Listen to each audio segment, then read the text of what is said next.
so people don't think we're not doing this. Yeah.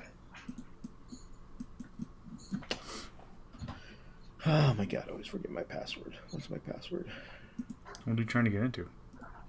Twitch, but under my account. Not under... There's one more left, I think. Alright, I'm here. Hold on 1 second. Oops. So we'll do the Patreon thing first, just to get it out of the way. Sure. But then people won't stay till the end. That's fine. Just like ITC, we just need the initial numbers. Yep. Wow. I don't know what for, but... Damn. Do I sound okay, John, even though I'm all the way back here? Yeah. Okay, cool. Yep, TFG Radio, 0. Yep, No, there you go. 1. Us. Mine still says 0. I see 1 because I think it's me. Yep, well, there you go. Oh, now I see 3. Yay. I'm assuming that's me, you, and Danny. No, I don't ever watch on stream. On Why don't you help? Why don't you support us, Danny? I do plenty of other ways. More so than John. No. Oh. I buy stuff. More so than John. John just runs all the technical and makes the battle reports look decent, and none of that shit that matters. I don't do nothing. No. I want no responsibilities. Don't put that evil on me, Ricky Bobby.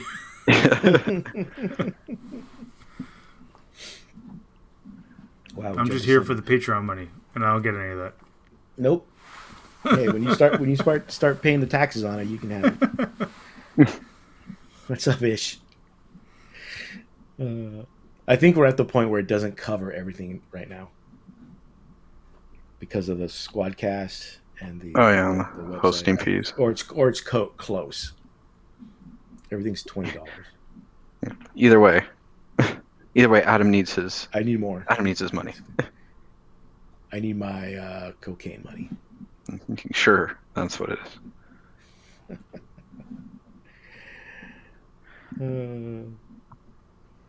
Anyway. Yep, it's just like Ish says. Although you can do that now. You don't have to wait for things to go back to normal. Trust me. Jesus. Yeah. Okay. I mean, he's not wrong. Sure. I'm just Not reading that comment live. Not having that go on the YouTube podcast. They can see the chat. They can... The YouTube can't when it gets posted. Oh, really? Later. Yeah, the YouTube is just. Oh, that's straight right. It just what's the video recorded, by OBS. Yeah. Adam's like, I'll have to bring it up again. Yeah. Yeah, it looks like Battle for LA is probably not going to happen. So. No, that's all right. But you're shooting for April? We were, but because we push it to May, then it's too close to. Because Hammer, I think we're having in September or August still. I think it's August. So if we push it back too far, it's going to be too close to Hammer. Yeah, that makes sense. Although I don't know if that matters. No. It may not matter. I don't think it does. I think you do them both anyways. I think you do People one are pretty... in June. Like the weekend near June 23rd. No. Well, that's the weekend after. Yeah, that's the weekend after Atlantic City Open. Yeah, well, I mean, we're not going to be competing with them for the most part for people, so that's fine. No, It has to do with my travel schedule, Danny. Oh, okay. Well, you'll be fine. You just be bringing over that East Coast variance over here. That's all. I don't think they'd come out here for a GT. A major? No, he's talking about me. Oh, yeah, I was talking about me COVID. going over there and then coming back. Once I'm vaccinated, it'll be fine. That's true. Correct. I mean, well, hold on. I'll be fine. Yeah, I was going to say, more specifically, you'll be okay. At that point, I'll be fine too, and so will Danny, I think. I just realized that everybody around me is vaccinated except me. Well, then you're in a bubble. Because my brother's a teacher. My brother John works at the Port of LA, and then all my family is My wife works for medical, and then everyone else is over 65. So, Yeah, well, there you go. You're in your own little bubble. yeah, Nice and safe. Yep. all right, Do you want me to count us in? Yeah, sure, why not? All right. 5, 4, 3, 2, 1, go. Hey, everybody. Welcome to another episode of TFG Radio. As you can see and will soon hear, we have myself, Adam. John, once again, on the Wheels of Steel, who never wants to have an intro. He just waves so you can't hear him. Podcasting is a visual medium. And John. And Danny, here, sorry. Yeah. Hey. As you can hear, Danny's here. Hold on a second. Fine couple of weeks. Mm-hmm. Some big news and not so big news. I don't think it was More AOS stuff. More AOS stuff. So a quiet week. Making me want to play AOS, man. Those models are sick. Somebody literally posted on, I think it was one of the trade groups on Facebook. I saw that. I was about to tag you. And I was like, I almost tagged you, but I'm like, I'll be nice. I saw it. I don't need to feed that temptation. I was like, Archaon and the 9 bros I won? Yep, see, there you Oh, go. God. Don't smash by. Don't smash by. Yeah, so Wait for that stimmy.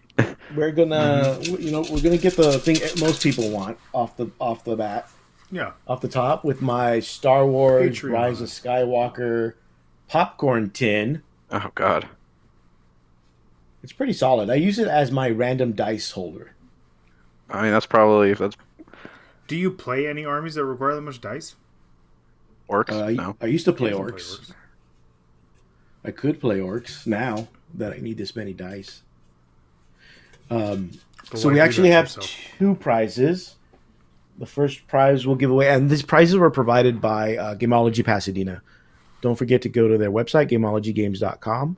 Mm-hmm. We can order anything you want. Games Workshop, hobby supplies. Be sure to let them know that it was, usually most online sales, they know it's from us because they didn't usually used to have a lot of online sales. So. Also, if you're in the area, they just got a big restock on paint. You can run in and get stuff that you can't get at other stores. You can't get anywhere else. Like that Tesseract Glow one. Oh, green. yeah. I think I still have mine. I've used it once. Nice. So the first prize is the Uriel Ventress bookmark. That's kind of cool. I do like that. Yeah. I don't like the model, but I like the character in the books, and I like that bookmark. It's Is he the one with the weird, with the bowl cut? Yeah. Yeah. He's the Oh, one God, with what's the character from Tropic Thunder? Yeah. He's the Simple look what they did to my Simon boy. I read all those Ultramarine novels, and then they put out that model, and I'm like, that's not my Ventress. Yeah. Like, that's unfortunate. So let me just mix up the names. Yeah, but the bookmarks are cool. I was there when they got delivered the other day. That's your bookmark. I didn't get one, no. I just think they're cool. And the bookmark goes to Michael Grayless. Hey. So congratulations, Michael. You get a free bookmark. Hopefully you actually read books. Yep.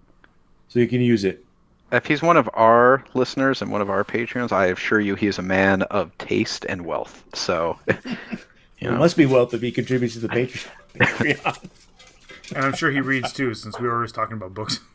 Yeah. Which I just started Mortis. Okay. Oh, yeah? How's it?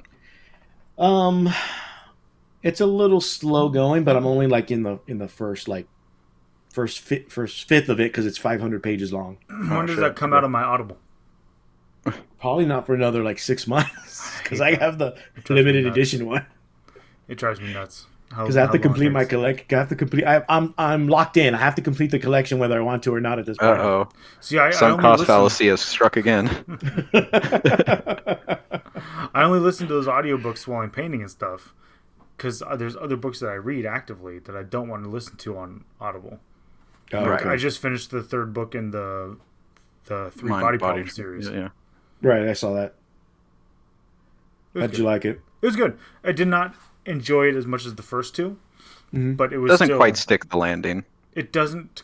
it does not quite stick the landing, but it's still good. I mean, it's not a bad it's not a bad ending, but it's just not where you're like I mean, especially with how good the three body problem is like you really kind of expected more, right? But it's always hard to close that, but not quite as good as the first one.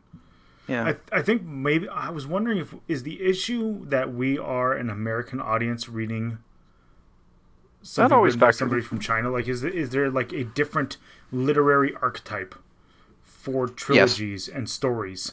So, like, is it a case of that trilogy's arc goes differently than we expect because we aren't steeped in things like Chinese poetry and mythology and their literature, right? Yeah, I mean, that's a fair thing. I don't know anywhere near enough about Chinese lit to be able to make a salient point on that, so I will say no. I will simply say that is there's very much a possibility, and I think any comp lit professor would say that even if you didn't know of, like, yeah, that's probably something to think about, right? Like, you know. Well, in the third one, they have that whole thing with the fairy tales, right? So, like, as I was reading that, I was like, oh, you know, I bet that there's a lot to this series that, as a Westerner, I'm not understanding or getting in terms of the arc of the story because I'm not steeped in that style of literature. Like, I only know enough about that literature to teach about it on a very surface level to 14-year-olds. Right, on a very introductory. Yes, exactly. So, but it was good. I recommend it to anybody who loves like high-level sci-fi. Yes, it is. It is very good. Anyway, back to our 40K podcast. Say 40K is not high-level sci-fi? I mean, it steals from a lot of high-level sci-fi. You say bolter porn is not high-level sci-fi? Hey, some of that's quality bolter. There's quality porn. Mm-hmm. The Horror Series is definitely up their game. Yeah, I mean, the early Black Library stuff was very much like murder porn. Yeah. But what is it like? I don't know. The Dan Abnett stuff is generally pretty just overall solid sci-fi, right? Like, you know, I mean, especially the Eisenhorn stuff like that. You don't have to even like 40K for that to be just a good sci-fi the series to read. Is top notch. Yeah. Okay, so next, the main prize. The big one. What do we got? Sergeant Ripper. Oh, John already turned away from me. No, I didn't. The Sergeant. The Sergeant Ripper Jackson. I forgot to steal it. Limited edition model. We'll see who. And next episode, we'll let you know what the price for April is. I haven't figured that out yet. I have to look through my garage to see what I have laying around. You'll get 1 month access to Adam's OnlyFans. All right. The winner is... I keep on grabbing two. Dan. Dan with no last name, because there's two Dans. The lonely Dan. So that's not a typo when you give me the list of Patreon people for the. It's just Dan. There's literally that's me. That's what people put in the Patreon pledge. But you have the email, right? I have the email, so I'll email those people that won. I'm pretty sure I know which Dan it is. And as a clue, Dan, if you're listening, it's the Dan that just pledged last month. Oh, hey, there you go. You got Newton. I'm pretty sure it's him. I hope it is. I like to take credit for any Dans we get because, you know, I'm on the podcast. Dan Salmons, right? It's not. I don't know, to be honest. That'd actually be hilarious. I mean, I have a general rule in life that served me well, which is I'm always going to be nice to people who give me money. So, you know. I think Dan Salmons listens to the show sometimes, but I don't think he's that Dan for the Patreon. Could be. Why not? Yeah. It says he identifies as a plural singular name. Nice. Pocono Pete says it might be him. It is Pocono Pete. Oh, okay. Because earlier he said he definitely deserves to win. Because he said he wasn't going to be on, but now, apparently he's on. Hey. He needs like a bonus prize for just the Twitch the Twitch content he gives us. You know, like, that's true. So should start doing that best. Pete, huh? Oh man, that'd actually be a really good contest. Is best burns via Twitch chat on Tom. Oh my god, that's asking for a lot of things. We could do that. That's all the things. Do we really want to get all the things called down upon us? I see no issues with it. I'm okay with that. Oh boy. Okay. I'm okay with that. There was a GT last weekend, and to Danny's smugness, I guess. Maybe I wouldn't say smug. Well, to your not surprise, maybe surprise. No, not a surprise. No, not at all. Nodding knowingly. Yeah, I would go with that. Just sagely in the corner, like yes, yeah. So Tyranids won a GT in Florida at the Salt Classic GT that had about 30 players, official players that actually exist. Well, that we know of. Well, nobody's called them out for them being fake yet. So. Yeah, they all internet generally figures that out pretty fast. They all stayed for at least 1 day. I think they only had one drop. After day one. So people did want to play. Okay, look at that. So the list was a high fleet, and this was played by John Lennon, who I believe beat Nick Notavati's Death Guard in round 3, from what I saw. Yeah, I think I saw. High fleet Kronos Patrol with a Neuranthrope, 3 Ripper Swarms, 10 Hormagaunts, 6 Hive Guard, and an Exocrine.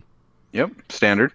Then High Fleet Kraken with a Swarm Lord with Catalyst, Paroxysm, and the Adaptation Warlord trait. Winged Hive Tyrant with Adrenal Glands, Rending Claw, Devourers, Onslaught, Psychic Scream, Resonance Barb. Mm-hmm. Then a unit of 10, a unit of 20 Hormagaunts, and a unit of 30 Termagants. With Devourers.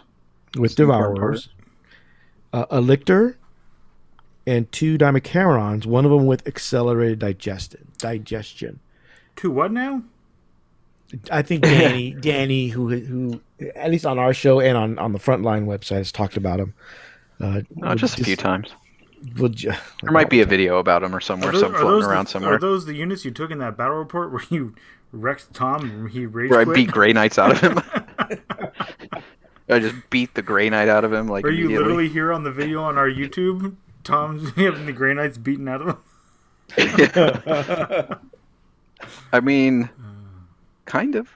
Go watch that battle report on the TFG Radio YouTube page. Yeah, literally TLDR watch someone just lose their... watch someone lose... just lose the will to play a faction live. It still doesn't compare to Tom's... I don't want to say whining... when John ran him over with a car in PUBG. That was great. That's also on our YouTube page. You can go watch. Yeah, you have to find that one. We streamed that one. That was a good one. I think it's in the Vigi Games playlist. Okay. Yeah. But that's classic Tom also. Yeah. I actually watched that one over and over again. Me too. I'm not gonna lie. So hateful. So hateful. Well, the best part is we end up winning the very next game. But it was a good come on guys moment. Yeah, it was great. Oh, come on. That's more or less what it was. But Danny, you want to go over why the list works? Well, the list has kind of a little bit of everything. So the Kronos Patrol is very common because Kronos is the best shooting high fleet adaptation. If you stand still, you reroll 1s to hit. So on Hive Guard, with Impaler Cannons and an Exocrine, you get, these are both BS3, well, when they're shooting essentially are BS3, rerolling 1s to hit becomes, a lot of pretty accurate firepower for Tyranids. Then you throw in that the Neuranthrope has Symbio Storm, which is, an extra hit on every roll of 6 or better. And that's really good on an Exocrine because the Exocrine gets a +1 to hit if it stands still. It has a stratagem that lets it move and count as standing still. So now it's proccing its extra hit on 5s.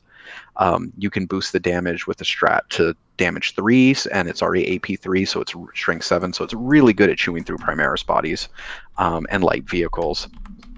And then the Hive Guard are just great, like strength 8, AP -2, ignore cover, ignore line of sight, damage D3, right? Like that's really quality shooting that forms like the backfield. So there's always something to kind of tank and hold objectives in the back.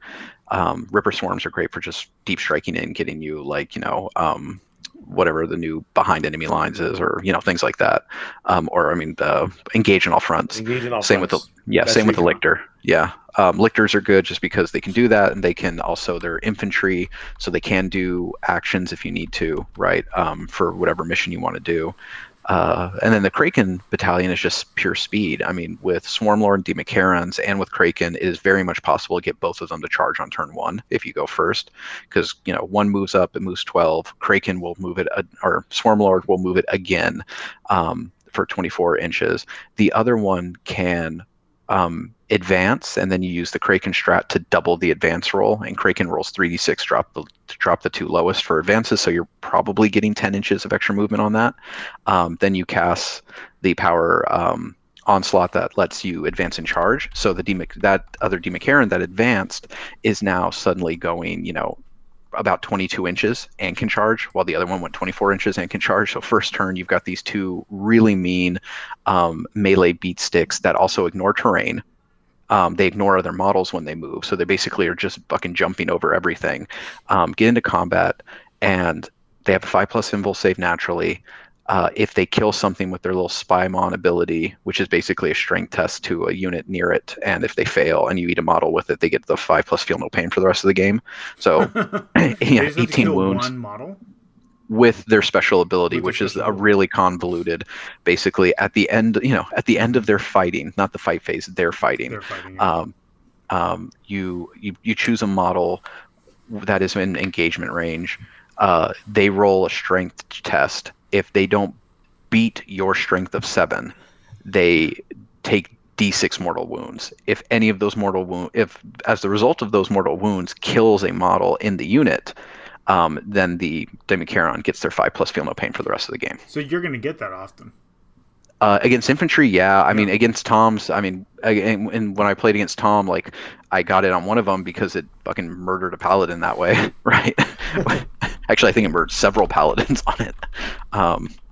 So this is all just first turn, right? Like, the Demacarons are, and if if you don't think you're going to go first, they can hide behind. If there's good LOS blocking terrain, you can hide them because they can just jump over. It doesn't matter. They're not hindered by it.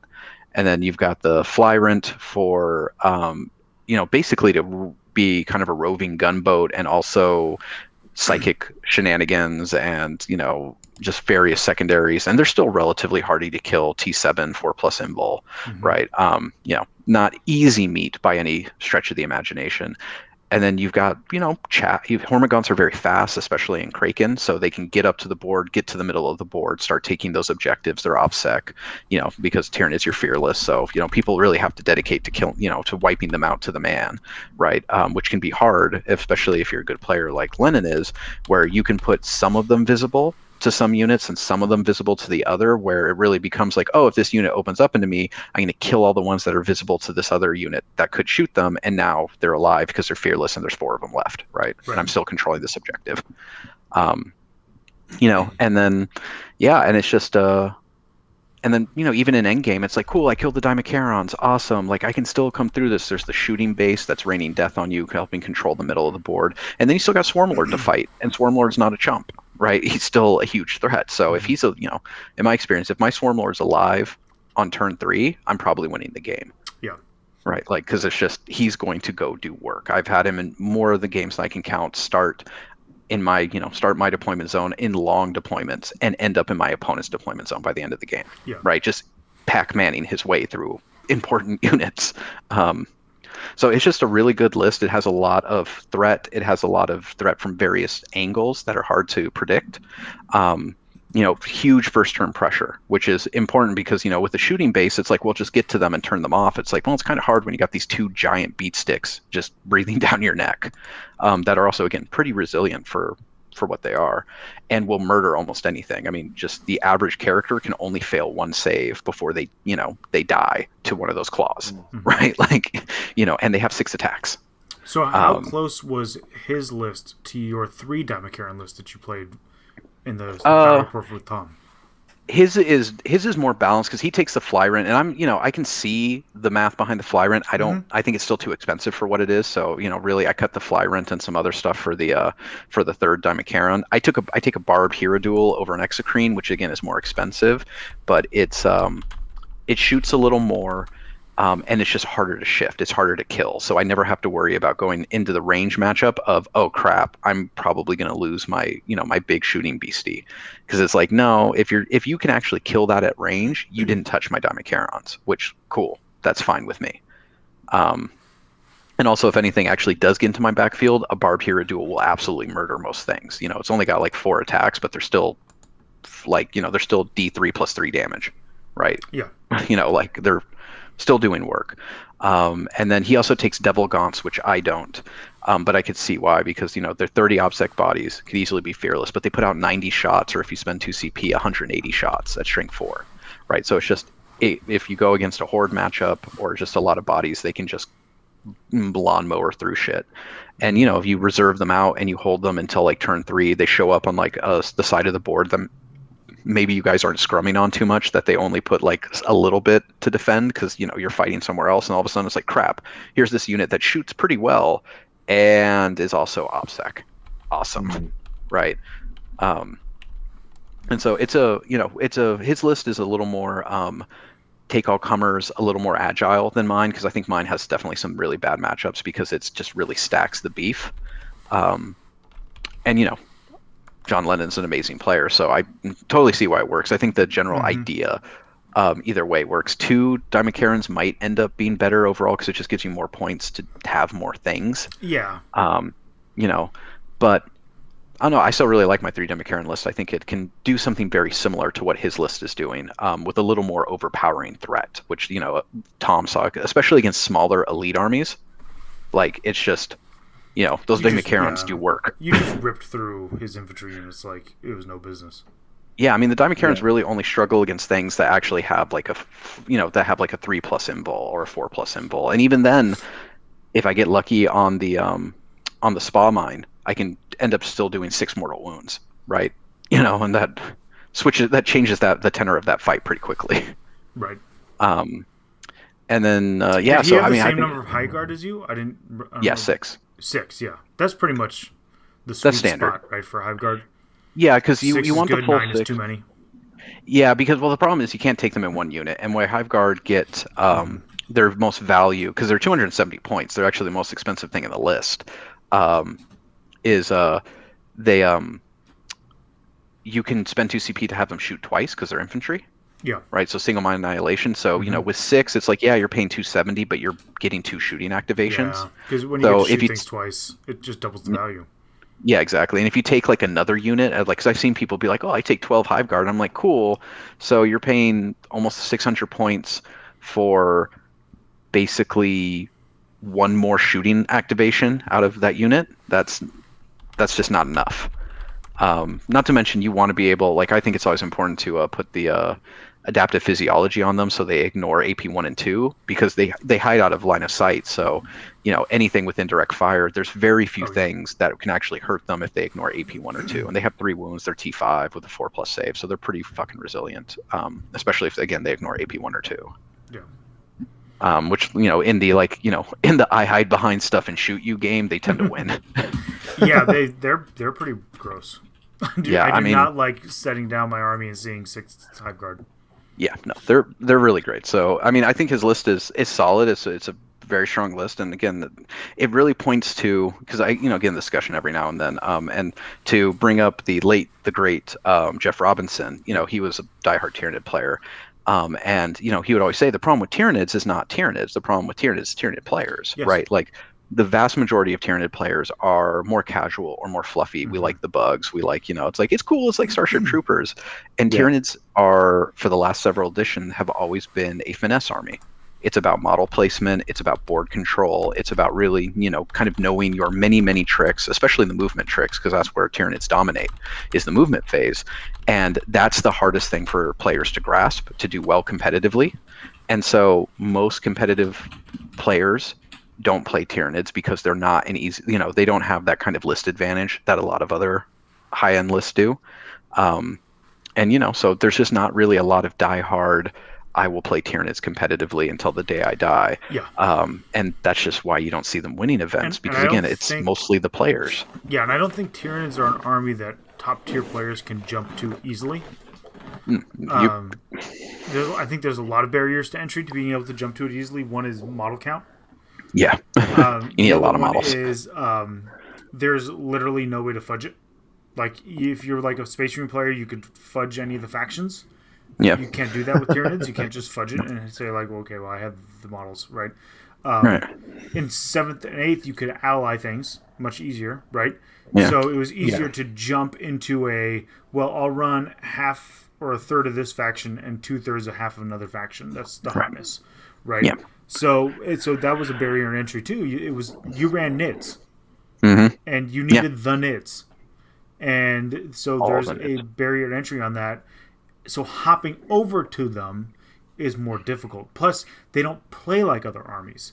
Again, you have this issue where some of their rules are so unique that you have to literally learn the whole thing from scratch. Yeah, nothing ports from one to another. Like a lot of Imperial armies have similar stuff going on, right? So you can kind of port the knowledge over, but you can't really do that as well with Tyranids. No, you can. I mean, Tyranids, I'll argue with people, be like, no, they're bottom tier, and I'm like, no, they're not. No. They're just, they're an army that really mostly wins in the movement phase. They perform at bottom tier because the talent isn't playing them. I mean, the way I like to think of it is, it's like giving a rapier to an average person and then asking them to fight someone with a claymore with some training. Yeah. And it's just like in the hands of an expert, the rapier is going to win against almost anything. And like one-on-one dueling, the rapier is like one of the best weapons there is for its just sheer speed and maneuverability. Except it requires an expert hand to do that, right? Like there's no real. The skill floor on it is real deep. The ceiling's real high, but the skill floor is really deep. And again, Tyranids, and if anyone reads my frontline articles about them, I always say Tyranids are the strongest in the movement phase. They're the strongest faction in the movement phase because we have so many different ways to move across the board. In really weird, surprising ways. But the movement phase is the phase that, again, most players don't think of what wins the game, especially players who are not really good and really competitive, right? They think about the shooting phase. They think about the assault phase when it's like, no, movement phase is where there's really not a lot of dice rolls involved. It's all you. And if you know how to set it up, you are going to win, even if you don't kill a model. I think the movement phase is the most important phase in 9th period. Yeah. As I've finally been able to start playing some 9th edition games, like real ones, not Theory Hammer games, not TTS games, real games, the movement phase is easily the most important part of 9th edition because that's the only way you get any objectives. All the objectives basically are based on holding stuff. Yep. Things that you've achieved in your movement phase. Stand here and then don't die. Yeah, right? There's only one secondary that's like two, I think. That involves killing. Well, except for the faction specific ones. Right. We don't count those. Like Oath of Moment. That's why every Space Marine player takes Oath of Moment. Kill these things. Every Space Marine player, I have Eradicators. I'm taking Oath of Moment. Yeah. No, exactly. There's, again, I think the kind of ideal, like in my mind, the platonic ideal of a Tyranid list would probably be, 160 to 200 Termagants. And then, just Neurothropes and Broodlords for Synapse and some Psychic Blast to actually like help get things off of objectives if you need it. And all the Down Karens? No.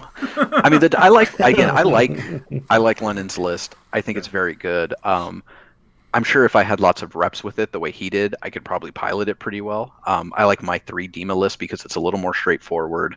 I'm getting old. It's easier on my back when I don't have to worry about too many things. And I'm like, okay, I've got these, these kind of big models or this big unit that does my thing, and I can focus on that.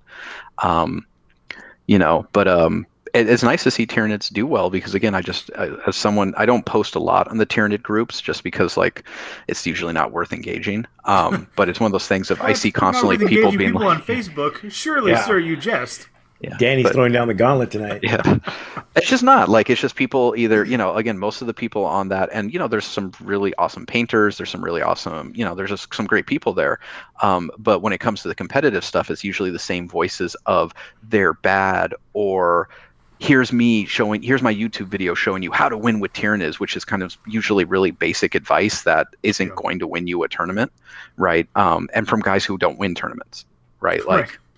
And as we talked about before, have you ever won a tournament? Yeah. Well, no, but if I did, this is how I would do it. Right. I mean, that's the thing is, we've talked about this all the time. It is always the player that matters most at the table. List does. Yes. I'm a firm believer. List matters, and in the same way in pretty much any competitive game that requires specific and specialized equipment, the equipment does play a factor, except we're talking millimeters, right? That's it. It's still obviously the skill of the person using it that matters the most and is going to have the most direct impact. It's just when everyone is equally talented, right? For the most part, like what you see in like professional sports where, again, most people are equally talented. That little difference, the millimeters difference in equipment or whatever is what ends up, can help carry the day. Yeah. Unless you have someone who's just freakishly better than everyone. You see that in highlight videos when it's like, why does that guy look like he's like everyone else is running in slow motion? It was like Tiger Woods in his prime. Right, Tiger Woods in his prime, Serena Williams in her prime. By how many strokes? By 15 strokes. Yeah. You what? Yes, I want to measure by 15 strokes. Yeah. Well, okay. Or again, just look at videos of like Serena Williams where you just see like women just literally scratching their heads like, I don't fucking know how to do this, right? Like easily the most dominant athlete in any sport ever. It's just like, I mean, it's just but again, outside of that, like, someone like John Lennon, and Nick Nanavati are probably just about equally skilled. I'm sure some are better in one way or another. But and there it becomes list, and I think Tyranids, no one builds for them. No one expects them, right? Like, most, again, you talk to most people, be like, Death Guard's like, oh, they're a great counter to Tyranids. Tyranids don't have the punch to kill them. And it's like, well, we kind of do, but we also are way faster. Yep. We're going to control the board way better. We're going to pen you. Anthony in the chat is asking if you think Nids are stronger than Harlequins as far as movement phase goes. I think on average, Harlequins are faster. I think Nids have more tricks. I think Nids can move in more surprising ways, like out of nowhere, right? But I think on average, without having to spend CP, without having to build for certain things, that Harlequins on average are faster. Sure. And again, this is why Harlequins are good, is because they're fucking, they have great movement tricks, and that's Are you in the competitive Tyranids group? There's a competitive. So. Oh, okay, I was just curious when you said that there's no competitive. I just wondered. I mean, there's definitely some, but like there's definitely people who play, but it's different than saying I like to play competitive with Tyranids versus I am a top tier competitive player with Tyranids. There's very few, and for people who really stick with it. I can't even tell you who won best Tyranid player. Like, this last season didn't really count. One was Micah. The season prior to that, I can't really even tell you. And like, I write those articles. Yeah, I don't remember either. Yeah, I mean that's the thing. It's just Tyranids are they're a hard army to do really well with because they don't have the same kind of just like overwhelming power or tricks that other armies have. You're saying a list that's like 160 gaunts. Right. That's just boring as shit to play, and that's still not easy to play because you have to know how to do it. Like the very first, all the movement tricks, where to go, what to do, when. Yeah. How to spend those bodies. I mean, I think about like our first bat rep from 9th where I played Tom, and like I was playing Tyranids, and I rocketed a unit of Hormagaunts right into his face, and he's playing Custodes, and my huge mistake that honestly cost me that game was I charged, and I was like, oh, let me try and do some damage. Well, I'm like, no, I just need to sit an inch and a half away from you and force you to sit in your deployment zone for a turn or two while I just camp this middle, right, and start racking up the primary. Yeah, because if you jump out to 30 primary, turn 2 and 3. Yeah, it becomes real hard to catch me, right? It's an uphill battle against a ton of bodies. Yeah. In a game that's not about killing bodies. Not right now. I mean, 9th edition is just not a super killy game. It's obviously nice to be able to kill things. But even like, the Dimakaran list is designed of, okay, turn 1, I have all of these threats in your face, but what win me the game outside of Tom, where again, he just played a really elite army that I fucking gobbled up, was like, I just keep you pinned in trying to deal with these big 3 threats. While my Lictors and my Rippers are, kind of coming onto the board and hanging out and giving me points, right? Like, just hanging out on them objectives. Yep, just doing their thing. Speaking of playing Tom and playing games, so as we mentioned, we've been fortunate enough to play some games. Yep. I am undefeated. You are, you with bastard. My OP basic Chaos Space Marine army. Playing against subpar this is not factions. No, I'm gonna enjoy it while I can. I would ride that wave as long as you could. You finally lose. I can't wait for that battle report. It's not going to be. It's going to be like doing one of the things we don't record, right? Like, it's gonna be like that 6-month period where every game Travis played, he was seized on. Oh yeah. That was the greatest worst streak of all time. I think I was part of that streak, and I was part of that streak. I think it was several times. Games. Yeah. I think the first time it happened. Oh, I remember the first time it happened was he was playing Knights. I was playing Harlequins when they first released. Mm-hmm. Because they I think what got me back into sixth. Mm-hmm. He was playing Knights. I seized on him, and I get like a couple first turn charges with all my haywire things, and we're just like, and he's just like, ooh, okay, so Harlequins apparently eat Knights. That's good to know. Re-rack. Yep. And then later another game, I'm pretty sure I seized on him. I think I've gone. Danny, did I go second in our first game? Yes, you did. Then I went second in all my games. Yeah. I'm 4 for 4. I second went first going OP in all my games and lost all my games. Gee, well, that's why I put to be fair, 2 of those games I was playing Imperial Knights. Yeah, I was practicing your submarine skills. There's an army that is really much playing on hard mode. I'm going to go on record and say that you just gave Tom a pity win. No, that's not nice. I didn't say it was nice. I literally built it and painted it so I could play with it. I'm not saying I was being nice. I'm just going on record. I still don't know how to say that word, Acheron or Acheron. I'm pretty sure it's Right? I think it's Acheron. Yeah, it's Acheron. Because Acher sounds stupid. Acheron. There's not a lot of ch sounds like that after a soft vowel like in Greek. I mean in Romans or in Latin. Sense. So yeah, that's pretty rare. It would be a K. Again, especially because a lot of in Greek it would certainly be a K, and a lot of Latin pronunciation is based on Greek pronunciation, from what we can tell. Right. But that's the whole part about fucking dead language. Who cares? Say it however you want. Custodes, custodes, whatever. I hate that argument that pops up every now and then. It's like, no, you have to pronounce it this way, and I'm like, hey, guys, it's a dead language. They're not custodes because they're not from the Custodes region of France. They're just janitors. Yeah.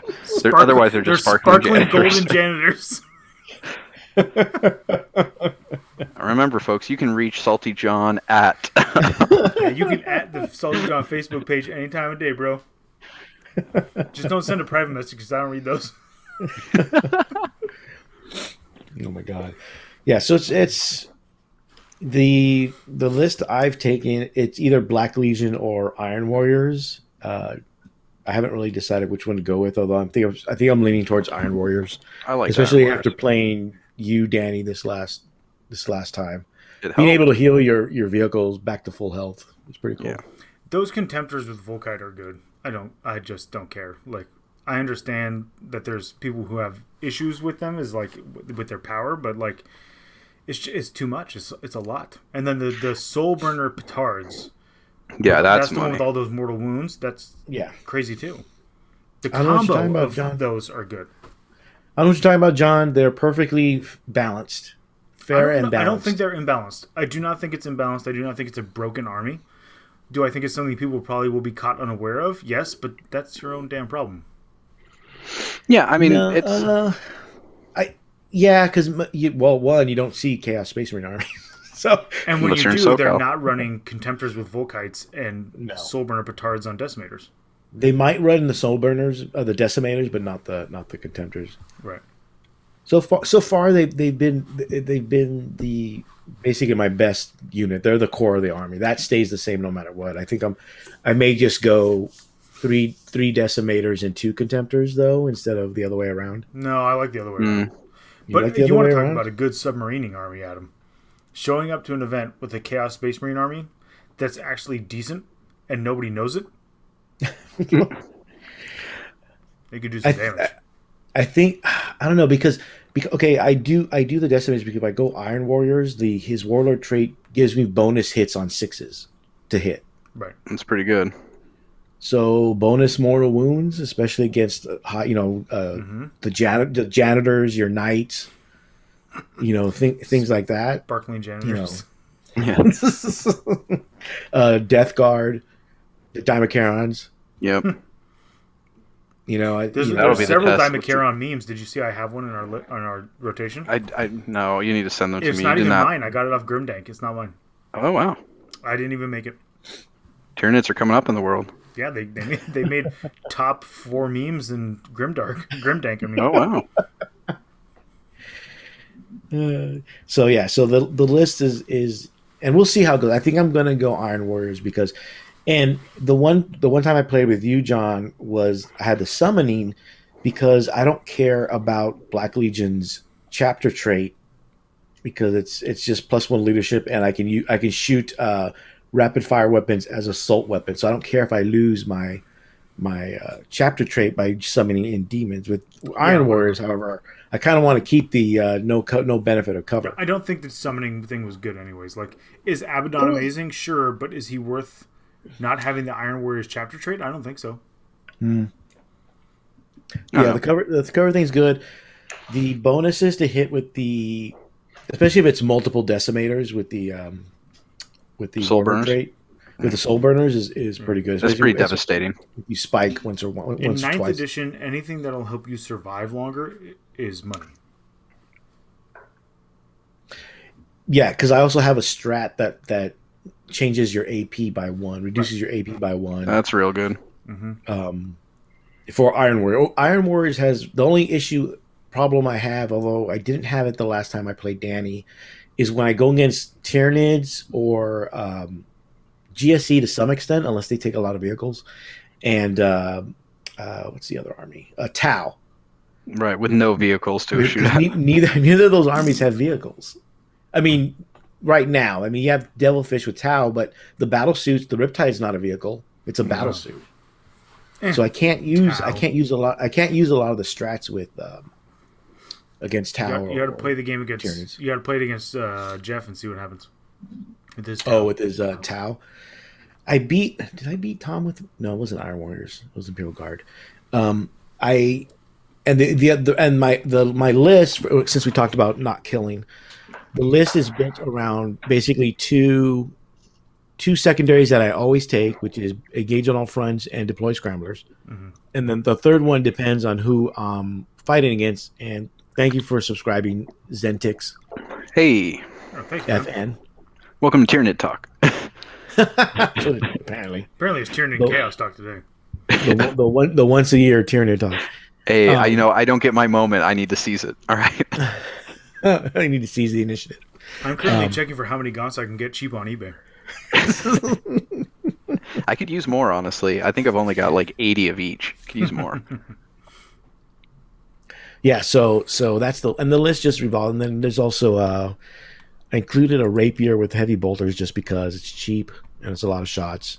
Yes. Not quite sold on it though, and I included the Scorpius still because I think it's still money at -2 damage. For Chaos, I think it works better. Well, yeah, because we don't have access to a whirlwind. Right. So that's our only... Unless I wanted to... Because I tried using the rapier mortar, because we have access to that now. Oh, right. Yeah. But it's only strength 4 that ignores LOS. Mm. And the strength 8 one is only... Yeah, the strength 8 shot is only 24 inches. And I can't... And I can't... I need LOS, so... Mm. And it's 120 points, 125 points, something like that. So it's I didn't find it that useful. And it's only 1 damage each. So at least with the Scorpius, it's 2 damage. So I'm killing normal Primaris with every failed save. So, and then there's Marines in general now. Well, yeah. So, and like John and Danny have said, it's basically the movement. I've only been winning my games because of getting objectives or getting my secondaries because of the movement. Because in order to get the engage on all fronts, I have 2 of the Hell Talons. I think they're what they're called. Yes, I get them confused. It's the little one. It's the cheapest. Flyer. Yeah, it's the cheapest flyer that Chaos has. Mm-hmm. Because the Helldrakes are like 145 and the Hellblades are only 135. And it's much if the Helldrake had a better flamer, like it was 2d6 maybe, I'd probably take the Helldrakes. But the Helldrakes are still only d6 shots. with the flamer. Yeah, that's not so good. So it's like, and they're not that good at close combat. Yeah, the Helltalon just does more for cheaper because I mean they're there to get you your secondary anyway. They're not really there to like do that much damage. Yeah, and usually if turn 1 I get the full 3 points, and then turn 2 1 is usually dead, and then I can just bring in one of the outflanking deploy scrambler guys to get the 3 points again. Yep. And then I have a squad of 10 Terminators that can get that for me too when they deep strike in. So there's multiple ways to get the not necessarily deploy scramblers, but to get the engage in all fronts. Yeah. So that one I could possibly max out depending how the game goes.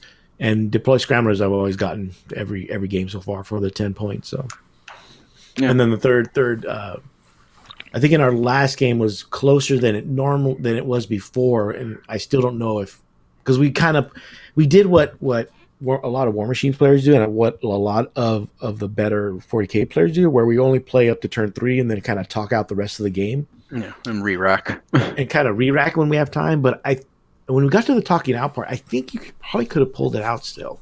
No, I don't think so. The problem was I wasn't up. No, it's just I did the math. I wasn't enough up on the primary to do it. Yeah, because he scored 15 on me once, and I think I got 5, but then I was able to do the same thing on like turn 3 or 4. It would have switched on turn. The problem is turn 2, I didn't get 15. I only got 10. Right. And that was the problem. If I had managed to get the 15, then I think I would have had enough to be able to like do some magic and stop engaging to like beat you. But because I only got 10 in 2, and then in 2 you also got 10, I couldn't keep you to 5. Right. And that was the problem. That was the 10-point swing of like, okay, I can't get back out of this. Right. Yeah, and I know I was pulling ahead on the secondaries. Yeah, so like it was one of those things of I needed to get 15. I needed to do the 15-5 in turn 1 and 2, and then I could have coasted and mostly just kind of avoided trying to do too much and just like tried to max my secondaries as much as possible, and get my points that way. And it would have been a close win, but it would have been a win. But because I didn't, you just did too much damage and moved up too much to where it was a 10-10 round. In turn 2, it's like, okay, now it's over because now I'm gassing out and you're fine, right? So you're just going to keep steamrolling through, and I'm going to start scoring less and less and less. Yeah, because I had things dying, but unfortunately they were like the things that I didn't care if they died or not. Yeah, and it was the things that were the things that were dying were not the things that were preventing me from. Yeah, exactly, preventing me from scoring. Right, so it was one of those like, oh god damn it. Especially when I healed everything. Yeah, exactly. I mean, that was part of, if we had to play that game again, I would have just probably not even. I would either would have made sure to only try to kill them in one volley or just ignored them as much as that's possible. We probably should have just killed everything that was giving me engagement on fronts. Just concentrate on the flyers. Yeah, I thought about that. I just couldn't pull it off on turn 1. I couldn't down one of them. I had to wait till turn 2. Oh yeah. But and then I don't know what John's doing over there. He's just having fun with his knights. John over there having fun. It was fun. I like giving wins away. This is super serious business. This is a serious competitive podcast. Next week I'll be bringing a more serious Space Wolf list, I think. Well, hopefully you'll know the rules this time. You know what I didn't? The thing I didn't know were the strats. I had no idea what I was doing with the stratagems. Like I think I spent 4 CP that whole game. Yeah. I don't know if I know transhuman could have helped, but because of the mortal wound spam, it doesn't really help too much. There's a stratagem you can use on your when you have the Leviathan. There's a stratagem you can use on vehicles that gives you feel no pain against mortal wounds on a 5+. But I think I did too many because I kind of wrecked. There's definitely stuff I should have done, but I didn't know about it because I just too new. So that's why Imperial Knights have been good for learning the mechanics of Ninth, because it's just 4 models. Yeah. And I already know how that army works. Yeah. I know all the mechanical parts of it, so now I'm just learning the addition. So Danny at least got a win. Yeah. Try to beat somebody, the army out of Tom. Tom got a win. That's always feels good. Tom got a win, but it wasn't with Grey Knights, it was with Ultramarines. Yeah, but I mean, did he really get a win because it was against Knights? So he beat me fair and square. I'm going to say no. I beat you fair and square. I beat a newbie, basically. I beat a new person. You brought an army that nobody ever plays with units nobody ever uses. It's cheating. Yes. And kind of. When I win a GT with decimators and contemptors. Yeah, right. Mm-hmm. Then will you become the new like Don Husin of Chaos of just generic Chaos Space Marines where everyone's like, teach me, senpai, teach me. No. That's the worst. The senpai and waifu thing are just killing me. I know. It's fine. Mm-hmm. So we're still playing. Luckily, we still get to play. Yep. Yay. In our location where I keep getting kicked out of. Hopefully. If they didn't want me playing in there, they'd lock that. Well, really, they'd fix that fence. No, they'd fix that fence. Another thing that was just announced was that with the next White Dwarf, we are gonna get a booklet that I guess they called it a Mark 1 for some reason, and not like Mark 2 because we had points adjustments earlier this year. I think it was earlier this year. It was just when the new edition began. No, there was the FAQ. There was an FAQ with points adjustments, but I don't think it was for everybody. I can't remember now. I don't think so. Outside of just the 9th edition update, but yeah. So I'm wondering if this is a new points adjustments or if this is just a reprint of the FAQ points adjustments. That is a very good question. And that because the book, I wish I knew the answer. I do too because I want to know. I was hoping it'd come out by the time we recorded, but it doesn't come out till next week. And that also gives us the Exorcist chapter rules. Ooh, because you know what? More Space Marines. We need more Space Marines. Clearly, we do. Oh my God. There's just not enough of them in this game. All right, guys. We have all the Space Marine books are out. Now it's time for all the indexes. I know. I mean, I don't know. I mean, I hope they do the same thing for all the other factions, at least. They won't. You never know. I still have hope for my heretics and renegades and heretics. That I feel like is like not like immediate, but is inevitable. Yeah, 10th you know edition. What I mean? Yeah. 3 years from now, 10th edition. Along with squats. Yes. That's going to be the box. That's the 10th edition box. Calling it now. Squats versus renegades and heretics. Doubtful, but you can dream, Adam. That's all I got. All I got are my dreams, John. All I got are my dreams. Mm-hmm. I keep telling my wife I'm going to quit my job. She keeps on making me go to work. Well, yeah. One day I'll fly away. Buy all your plastic crack if you don't have a job. I'll figure out a way. Just hold myself. Always hooking. I was going to say, there's always hooking. There's always his OnlyFans page. Yeah, see? Easy. That's the pandemic safe version. Yeah. Hey, I don't judge. Yeah, I mean, as far as point changes go, whatever. It's fine. It's just balancing at this point. Everybody should be used to it. I mean, it's really more of a pain in the ass for like people that work on apps and things like that. Yeah, that's all those poor souls have to suddenly be like, oh, okay, now I got to update all this. And I don't think it's like before, like where you have these big point swings. It doesn't seem like that. No. So, I mean, we'll see. There's still a thing because the internet never forgets Pocono Pete.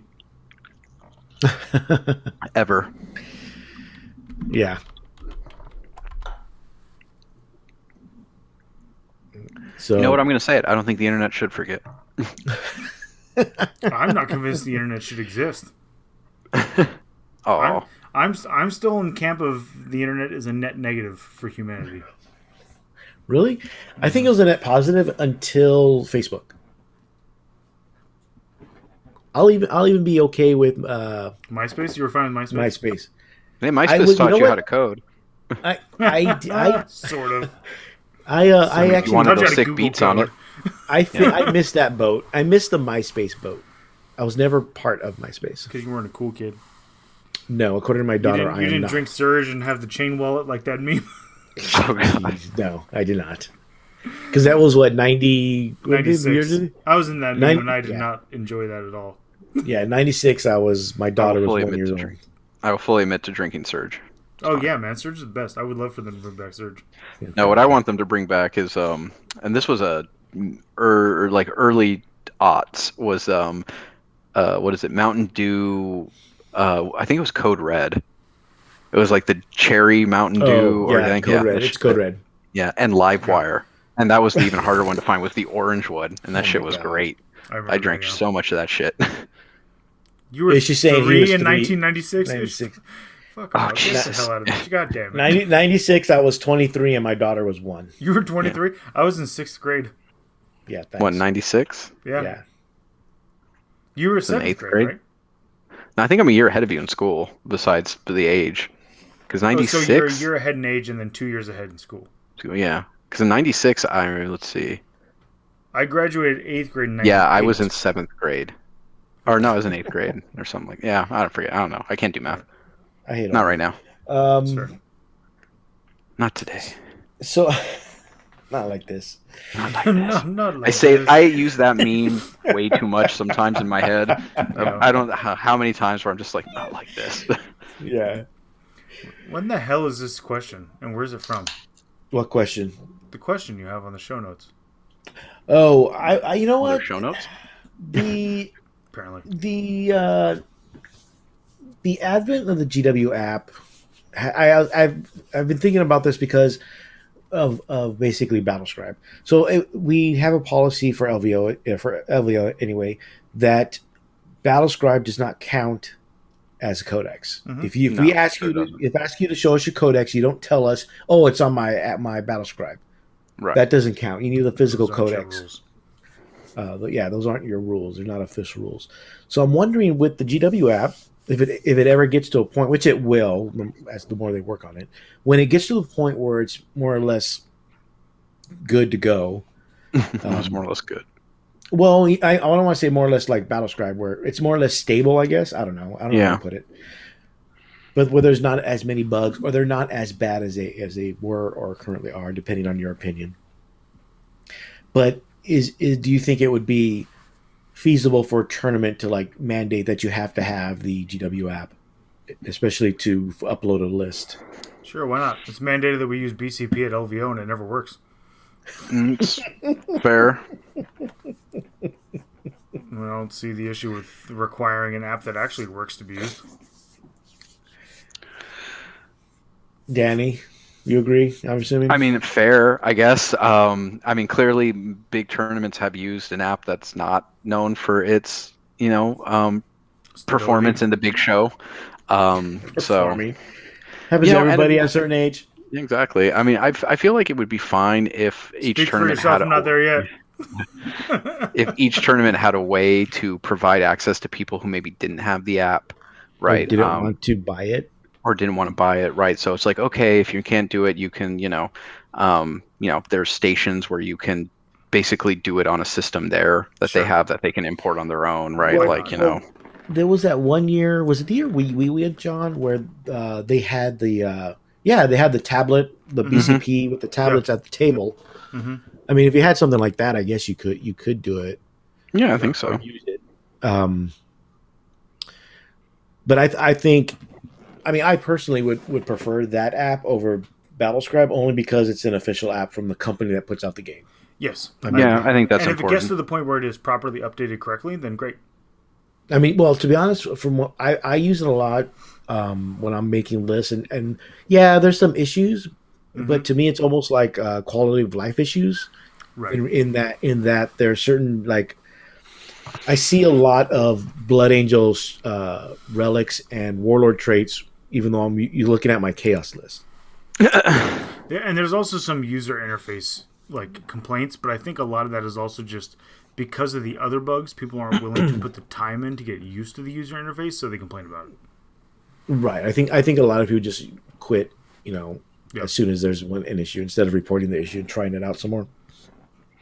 But I in the grand scheme of things, I really haven't had too much issue with the app. But I've been only building Chaos lists. I haven't looked at really building. The Tyranids had some issues with math that I reported, but I haven't actually used their list builder past like the initial period. The initial beta. Yeah. because I think it's back to paid subscription. Paid subscription, but it's only like less than $2. They actually lowered the price. Yeah. I mean, when actual events start happening again, I'll probably pick it up so I can use it because I know that it imports into BCP. Yeah, BCP already said that it imports the data, so I mean that's not an issue. I guess I would prefer it. Pocono Pete, that is a ridiculous, absolutely ridiculous thing. But during beta, they announced that was going to happen. Yeah, but it's continuing. Now that it's being paid, though, and that's part of the reason why it was free. Right. But it should stop. I don't know. I think there was a recent update. So for those of you who are listening to the podcast version of this, Pocono Pete said it deletes all lists on updates. That's what we're saying is ridiculous. Yeah, no, that's not. You can't pay for that. No. Well, no, that's why it was free for so long. Right, but it still happens now that it's paid. Yeah, I think it actually happened on, I think, Thursday. Right. Yeah, so your argument holds no water. On Wednesday. Let me see. I think so. I don't know.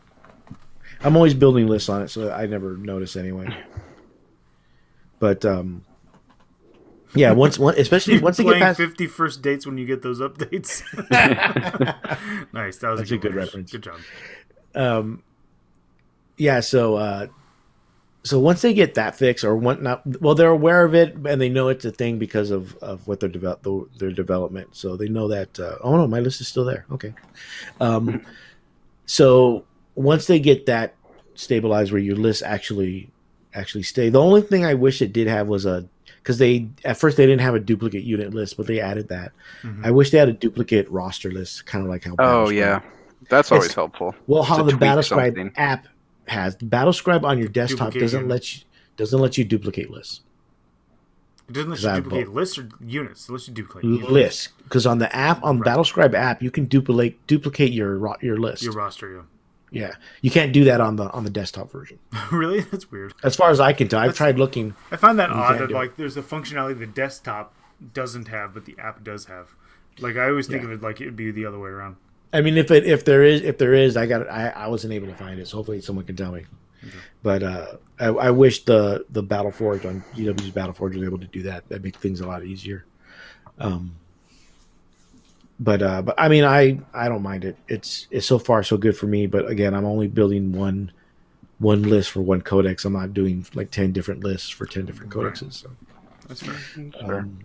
And usually you buy the codex anyway for your army, so just buying the codex to unlock your army in the app to me isn't that big of a deal. Right. Even if it's not paid, or if you still have to pay. You still have to pay. No, right. you buy the codex and you use the code to unlock it on your app. Right. Yeah. Mm-hmm. So since you're going to buy the codex anyway, it's you should because you should have the physical copy. Yes. Well. Plus, I don't like to read through them on a screen. I just don't. Well, I mean, if you're going to use the app as the official, if you're going to consider the app the official source, also, you don't really need your book. I needed to read the initial rules to learn it. Well, I mean, there's some people that will buy the book, but they don't use the app, so they sell the code by itself. I've seen that. Yeah. So if you're someone that doesn't want the book but just wants the code for your app, then you're not gonna have the book. Mm-hmm. So going forward for like LVO, hopefully the program is stable by then, and which it probably will be. You'll have an app you can use. You can look to without needing the book, so we won't yellow card you for not having your book. Yay! Boo! I'm sure. Yes, I'm sure. I'm sure John will find a way to do it. Yellow card you. Your shoes are untied. If I found a way to yellow card somebody for dangerous paint scores, I can find a way to yellow card you for something you're actually doing in the game. Don't worry. Dress code violations. That's Dayton. He's up first for those. Let's see real quick. People hating on Dayton. I love Dayton. That guy's the best. Nothing's better than the poke crawl Dayton. Oh, jeez. Because when you walk next to him, you're invisible. Doesn't matter how out of it you are. As long as you're next to him, nobody knows. So, a couple questions from the Patreon group. Again, congratulations to Dan. No last name Dan and Michael Graylis. The Dan with no name. The Dan with no name. So someone's asking, Adam V is asking about Dark Angels.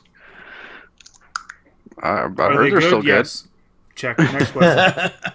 They kept their permanent transhuman for the Inner Circle, so that's pretty good. Play Deathwing, win. It's a death. So the list I'm seeing is Deathwing and Ravenwing. Yeah, because that's okay. Here's my unkillable crap to hold objectives, and then here's my fast things to go stop you from holding your objectives. With I think the Talent Masters with the invulnerable save. Yeah, I think so. Yeah, I mean, it's good. Enjoy it while it lasts. Why not, right? Like, good luck getting any Terminator models to build that army if you do not already own them. Yeah, that's true. Right? I'm sure they're not overpriced on eBay.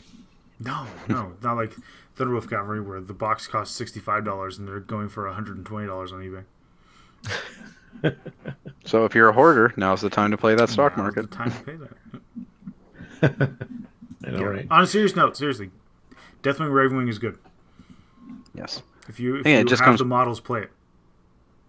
Yeah, it comes down to just the basics of the game of like, how does this list win? It has units that don't die, and it has units that can go stop you from scoring objectives.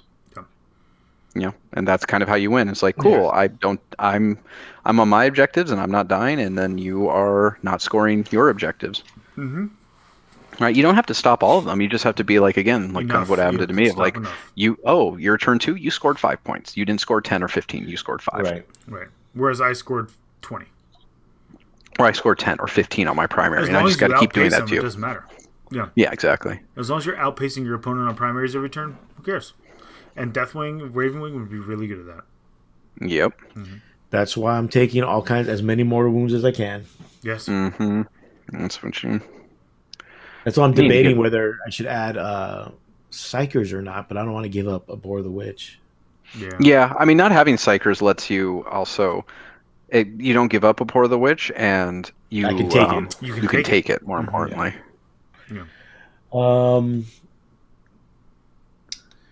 Dan D wants to know, where's the Drukhari previews? I don't know. That's a good question. In leaks, I guess, or the. That's the problem. There aren't no leaks, and pre-orders aren't until next week. Oh, did they announce pre-orders? Yeah, they did. They announced pre-orders, and there's no leaks. Pre-orders are the 13th, and no, it's not this Saturday. It's next Saturday. I feel like a pre-order with no previews or leaks is not a good sign. They showed something. I forget what it was. I mean, it probably means there's not really that much has changed, and they're not really maybe getting anything new. And it's just like, we'll hit you in a campaign book. Like we'll catch you guys up later. Sorry. On the flip side. I mean, I don't know. If you're a dedicated DE player, you went how many years without a new update? But so if they I think change the rules enough, manage. then that's fine. Like if they take all your existing models and change the rules up enough to make them decent, then that's fine. Right. His other question is, how shitty is Pariah Nexus? What? What is the Pariah Nexus? That's the kill team box set. That's that has the heavy heavy intercessors. It's a really steep price for basically nothing. Yeah, that's because the terrain is non-existent basically. Yeah, it's just stupid Necron like pylon things that are tiny. Yeah. Yeah, it's not worth it. I'm just gonna say it's not worth it. I don't even know. I don't even know if it's worth it to buy and part out. No, because no one's gonna want anything in it except for one thing. Heavy intercessors, yeah. You mean my $100 heavy intercessors? Yeah, that I'm going to charge you? Sure, whatever it is. Heavy intercessors are not good enough to get that price.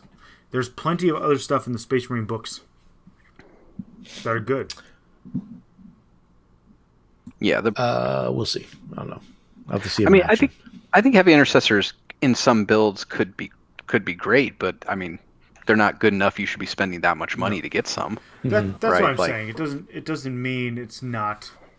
It means that they're not good enough to demand a high price. If that box came with Thunderwolf Cavalry, I'd have bought 3 of them. Because that unit is good enough to demand the price. If it was Deathwing Knights, everybody be all over the books. That's very true. Yeah. This is all very, very true. I mean, I don't know how good flayed ones are because I don't see anybody taking them. But I guess I should tell. I guess I should tell me how good they are. Yeah, I was gonna say I thought you have your answer right there. Yeah. Everyone's taking just Silver Tide, basically, just all warriors and immortals, and 3 Satans. Another question from Michael, our winner, one of our winners, is any ideas on a pure corn list, either pure corn or CSM/demons? That's Danny, because Danny plays corn. Yeah. World Eaters in particular. Yeah, so I mean, with World Eaters, I still think the Red Butcher's Bomb is great. It's easy to get a charge out of reserve with them. They're still only 2 wounds each, but they got cheaper, and with double lightning claws and all the like bells and whistles strats, they will fucking demolish pretty much anything they hit. With the amount of attacks and the rerolls to wound, and then if you get the character in range that reroll ones to hit, it's it's a lot of heat for actually not that many points, because Chaos Terminators are pretty cheap right now because they're only 2 wounds, not 3. So I like them as kind of the core of like the World Eaters punch. World Eaters characters can hit pretty hard on their own. So you can kind of throw them in. And then, if you're doing corn with that, you can do, I actually think, Bloodletter Bomb is better now, just because they're OPSEC bodies. So you use them to basically take your opponent's back end objectives away from them, so they're not scoring them on the top of their turn, right? So it becomes like the objective game of you use the Bloodletter Bombs to kind of stop your opponent from scoring primary. You use the Red Butchers to drop and take the center and really pressure the center. And if you're going with World Eaters, you can do berserkers in rhinos. That are a threat, or you can even do it really cheap. Actually, who I really like in World Eaters is, it's basic as hell, is just is Bolter Bros, because on the charge they have so many attacks, and there's still plenty of stratagems you can pump into them to make them somewhat threatening, but you can just have a couple of relatively large squads of them and use them to kind of push the center. And the World Eaters have the strat if you get a free move before the game, you're kind of non-cultist infantry, so you can use them to kind of push the center of the board really early, have a few small squads to hang back and kind of keep track of your side of the house. And you just stymie your opponent in their backfield. You kind of deny them 10 or 15 points for 2 turns on the objectives, do some damage, and then kind of grind them out that way and have these little hero hammer characters bouncing around. What's their chapter trait, Legion trait? +1 attack on the charge. So they will get +2 because of the hateful assault. Yeah. I have to check the FAQ. Do they have a Stardust Chainswords for +1, or their chainsword equivalent get +1? Oh, the updated one? The standard chainswords get +1 attack, yeah. So like a standard chainsword and bolt pistol CSM dude puts out like 4 attacks. Right, like 2 base +1 on the for charge. chainsword, +1 for charge. No, it's just +1. Yeah, +1 from chainsword, +1 from Legion trait, +1 from hateful assault, right? So they have 4 attacks. They're they're base 1. Yeah, but again, they're cheap. CSM. Yeah, CSM, but they're cheap. And again, the World Eaters have the strat of it's 1 CP to move an infantry unit 9 inches before the game begins, right? Like, so you just start throwing these bodies, into the center. You try and keep them in cover, so they got a 2+, so they're annoying to kill. And then you drop in with your assault element, with like your kind of with the Bloodletter Bombs and the Red Butcher's Bombs on turn 2 and 3, and just again, it's all, the Bloodletters don't need to kill stuff; they just need to stop your opponent from scoring 10 or 15 points on their turn, right? Because they're OPSEC, so they can take an objective away.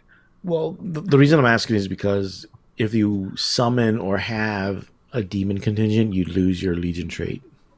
So is it worth losing the Legion trait to bring in the Bloodletter Bomb? Depends how you're doing it. I mean, I still think Red Butchers without the +1 to attack is still great. because red butchers with claws can annihilate so many things for their points cost. Right. That's really what it is. I mean, they're not going to necessarily like kill everything, but like they can kill enough, especially for the amount of points you're sinking into them. So, no, that would be my suggestion. You can do like the kind of bloodletter or bloodthirster, exalted bloodthirster spam, where you got those 3 big guys that kind of like soak fire while your little the white corn dogs essentially run around and get you objectives. Right. But I don't know if that's really all that effective. I do like the good old D-thirster, the bloodthirster of insensate rage, just because they're the most multi-threat, right? Like they can swing the big axe in the thresher and actually hurt units, right? And then they the big axe, if they put the big shots in, can still kill most other heavy threats. So they're much more multi-purpose than the other two for not that many more points. So you can do that with these. What I thought about of having of the list, I just actually shockingly don't have 5 bloodthirsters, but of doing kind of like a 5 bloodthirster list of just really rush the board, and then use corn dogs and bloodletters to kind of just score me my secondaries and just kind of hide. Right. Yeah. Interesting. Yeah, I haven't seen too many people running CSM in general, at least at tournaments, regular CSM. Yeah, they're not in favor, as they would say. They're not in vogue. No, definitely not. I think that's all the questions from the Patreons. Okay. I don't think there's any in the chat. Nope. Oh, there's got to be some in the chat. No, we answered the Drukhari one. Yeah. Right. And we answered the Harlequin one. Yeah. In regards to locally, I believe the Dice Hammer GT sold out like almost immediately. Yeah. So we'll see how that goes. For those that don't know, it's players are thirsty AF right now. It's a GT in Orange County, and they're trying to do it a little different, where they're going to have essentially 3 10-man RTTs over the course of 3 weeks.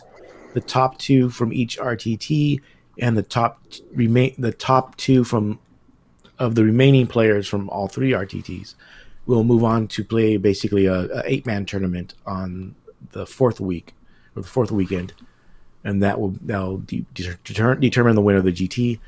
They did ask for permission if that format was okay, and Frontline gave permission, basically because of the situation we're in right now. So we'll see how that goes. We have a number of players from our club playing in the tournament, so good luck to them all. I'm not going because I was hoping we could do the RTT at our local store. I think we can, right? Hopefully, it's close. The way it works here is we have to have, and it's every Tuesday they take the measurement of the whatever percentage of tests, and this last Tuesday it was 7.2, and it needs to be 6.9. It needs to be 7.0. I thought it had to be below 7. It's the same for our school. For letting the older kids back. So once it reaches that, it has to be like that for 2 weeks after that. So you're looking at a 3-week window, and it's already a month out, or 5 weeks out, I should say. So we would be cutting it pretty close. So we either probably won't do it, and that may actually push back Battle for LA. Either push it back or cancel. I haven't decided yet. So I don't think we need that much time in terms of like advertising, because like John just said, people are thirsty. Yeah. Players want to play. I'll be fully vaccinated by then. I don't care. Yeah. I'll do whatever. I'll do what I want. Whatever. I'll do what I want. So it probably that was going to be April. That's going to be May. That may push back to June, maybe. And then in August, we were planning Hammer Wrath. We may still do that in August, because we don't know when Slaughterfest, if that's still going on or not, because I haven't heard anything.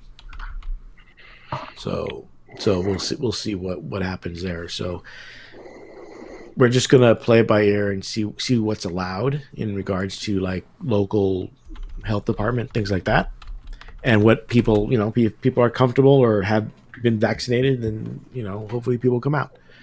If not, maybe we'll just do like an 8-man RTT. I'm still playing it. It doesn't matter. Well, both of you will be vaccinated by then. I just haven't been vaccinated yet. Everyone around, like I mentioned before, everyone around me has been vaccinated except me. So there you go. But I'm still okay. Knock on wood. Knock on compressed wood. Yes. So that's where that's at right now. I might actually go. I'm assuming I'll be vaccinated by then because we talked about this earlier. I might actually go to the Atlantic City Open. Oh yeah, if that happens, mm-hmm. and that's in June, the week before Father's Day, I believe. Yes, I have to look at the calendar. I'm pretty sure it's the week before. So. I know it's 16th or whatever. No, the 11th. I think it's like the 11th. It's the 11th, and then the next weekend is Father's Day. Yeah, and the weekend after that is the weekend you should do. That's a possibility.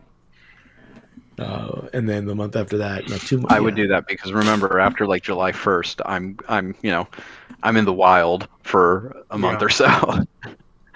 My usual excursion. Mm-hmm. Yeah. My walkabout. So that's the plan locally, and at least our plans. But I think, I think that's where we're at right now. I don't know. So again, we're still playing it by ear. Mm-hmm. Once they open up everything, and give us what the guidelines are in order to do stuff, then we'll know. We'll have a better idea. So and then next episode I'll have what prizes we'll have for next month's Patreon giveaway. Right.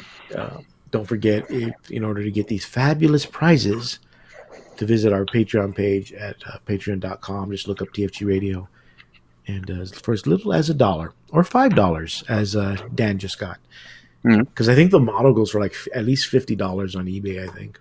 It's pretty hard to find. It's a woman, John. Yeah, that's right. The Ripper woman. Sorry. It's a she/her. We're not entering Mr. Potato Head regions of 40K now. Oh God! Shut up. The best one was a thread with a congressman on Twitter. Where it's about the Mr. Potato Head. Yeah, the Mr. Potato Head is mad about it. And the person says, well, how do you know it's a he? There's no anatomical parts. And he goes, it's right there in the name. He identifies. And she's like, oh, so you agree. What somebody identifies as what matters. Oh, God. And, like, you can literally, like, feel the heads exploding. It was great. Man. Yeah, the Ripper Jackson model is going for, like, the cheapest I see it is $50 and about almost $100 online. Mm-hmm. See, for only $5. Look at that. Giving it TFG money. If you're giving away Thunderwolf Cavalry, I'm going to sub to my own Patreon. So I'll be sure to I'll announce it, and then I'll announce it either on Facebook and on our next episode what the prize is for next month, and we'll give that away. In the meantime, if you are one of the people that I mentioned, I'll make sure to email you for your information so we can send it out to you right away. Hopefully, you're not in Australia or the UK. Where it takes forever to get there. Well, it's that plus the cost. Yeah, it's more the cost, really, to be honest. But I think we're going to call it for the night. Yeah. I think that's good. Oh, I can't talk about Tyranids more. Don't forget to support our sponsors. Oh, my God. HammerheadGames.net. You know what, Danny? You can talk Gameology Pasadena. Just keep talking over them at them. I know, right? Don't forget don't forget the Shark Tank. The Shark Tank. Look at the Shark Tank. Hammerhead I just checked everywhere for 160 Gaunts. I can't find them nowhere. Only thing that they have on there's only 4 pages of Tyranid stuff on eBay. That's it. Yeah. And we hold on to that shit for a long time, and it's like all Gene Stealers. Really? It's like, here's 10 Gene Stealers, here's 20 Gene Stealers, here's 40 Gene Stealers, and I was like, I typed Gaunts. Yeah. That's close. You can proxy them as Gaunts, just don't ask us at LVO. You know I don't do that. I don't do that. Oh, man. Danny, any last words? Any words of encouragement for budding bug player out there? But you just learn the stratagems, learn the high fleets and what actually makes them good. And I mean, really, the biggest advice is Tyranids don't win by tabling people most times. My destroying of Tom is more an aberration than anything else. So, plus it's Tom. Well, it was just a bad and matchup that army. for him. Yeah. I mean, that's a matchup that the Demon Karens are designed to win, which is like, oh, you have this really cool small elite army. Cool, get wrecked, nerd. But in general, if you're starting Tyranids, just remember you're playing a good army that requires a lot of finesse. So don't get frustrated. Just learn, right? Yeah. And learn that we mostly win by not killing things, but being in the right places at the right times. No, much like Hollywood. Yeah, pretty much. Or the right couch. Oh, yikes. John, any last words? Yeah, play to the mission for the night. Play to the mission. It's the best advice. Don't play to kill and table your opponents anymore. You play to the mission. John actually giving advice this time. Yeah. Let me note that on the log. Actual useful advice from John. So that was useful. Look, don't sell it too much because then they're going to expect it all the time, and I'm not giving the people that all the time. No salt. Salt-free advice. It was a relatively salt-free episode. I know. Hey, Tyranids won something. I'm very happy. I don't know why I'd be salty. And we all get to play games again, so what are we all? Why That's would probably we be why. salty?